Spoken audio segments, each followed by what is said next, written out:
Good morning, good afternoon, good evening. It's year 2022. It is 1 2 2 2 today. How are we feeling? How's it going? Well, I would say Happy New Year. I'm going to say Happy New Year. Happy New Year. Happy New Year. Happy New Year, everybody. Let's just hop right into it. B's motive today is now what do we do with the information? So, I was reading and one of my cousins posted something yesterday, and don't quote me, but it was pretty much to the effect of like, um, do you know why they call April 1st April Fools? And it's because, we've been tricked into believing that January is the beginning of the new year. April is the beginning of the new year because, all of the spring flowers are starting to um, bloom, but in December and January, everything is still dead. I mean, this sound like that could be true. I've heard, like I was born in the month of October, and they say, well, octo is 8, so October was the 8th month, or I don't know. All I know is, any information or history or his story that I have received, I know that to take it with, a grain of salt. I'm sure that there's more to it than what has been told to me. And that has been constant. The older I get, the more that I think I know, the more I actually don't know. Right? With that being said, that's gonna translate us into segue. I want to say translate. That's going to segue us into what I want to talk about today. So, I purchased a Bible. Not any Bible. I bought it as a gift for someone, and I had my reasoning, and I decided to keep it. So, this is the Holy Bible. It's the King James Version, and it is the 1611 edition. So the it was written, this edition was written in 1611. Now, of course, it was published, I think it says like 2020, but you get where I'm going. So on the book jacket of this Bible, I don't want to lose my place. Okay, hold on. Hold on. So on the book jacket, on the chaqueta, I think is that jacket? Y'all tell me. I think that's jacket in Spanish. This says the authorized version of the Bible, popularly known as the King James Version, was first printed in 1611. It set the standard by which all subsequent English Bible translations have been measured.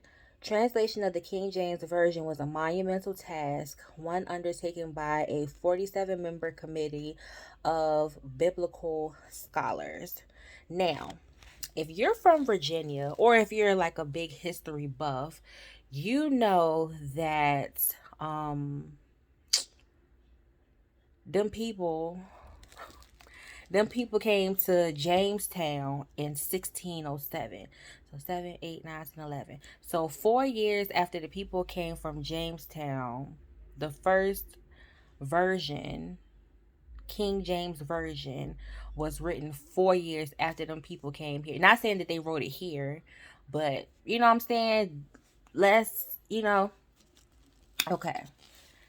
And this book includes, it's called an Apocrypha. Now, the Apocrypha, y'all follow me. The word, this is all in this book. The word Apocrypha, which means hidden or secret, is used to distinguish religious writings that are not considered authoritative from those that are. The authoritative books are called canonical. The books commonly labeled apocryphal is Protestant translation of the Bible are of Jewish origin.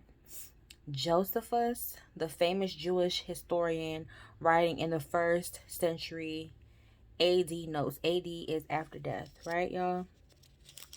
So when I go here, it tells me that let's see, in the apocrypha, the missing books are, or the hidden books are, Tobit, Judith, let's see, Esther, Wisdom, Sirach or Ecclesiasticus, Baruch, Daniel, 1st and 2nd Maccabees. And then let's see, the prayer of Manasseh, 3rd Ezra, 4th Ezra, Psalm 151, and the letter to the Laodiceans. So I thought this was pretty cool. Even in the Bible itself, like without the Apocrypha, it references books that are not in the book. So I'm still reading in Samuel. I'm in 2nd Samuel right now, and it talks about the book of Jasher. The book of Jasher, as far as I know, is not in like the regular King James version. So I thought this was pretty cool. I just opened it the other day. Let me show you what the text looks like. So the text looks like this. And you see they have things in the margins. So I thought that was pretty dope. I'm gonna look into it. Tomorrow I'll let you all know where I am as far as reading Samuel. But it's like, okay, now what do I do with the information? What do I do with it? So once I read it, I might read one of the books after I finish with Samuel, and I'll let y'all know what they're talking about. But you guys I'm going to say Happy New Year. Have a Happy New Year. Are you writing out goals? Did you start writing out your goals last year? One of my goals, I don't like to say resolutions. One of my goals last year was to read the Bible 365 days in the year of 2021. I did not do that. I'm not going to beat myself up about it. However, I'm going to do better. So I already started. I already started in December. I didn't read it every day consistently, but the majority of the days I did. And I'm going to keep on the path to that because I can see a difference. I can feel a difference. I can feel the change. I can feel it. I don't know if you can see it, but I can feel it. And that's all I want to tell y'all today. I'll talk to you tomorrow. Make sure you like, comment, subscribe, and I'll talk to you later. Bye-bye.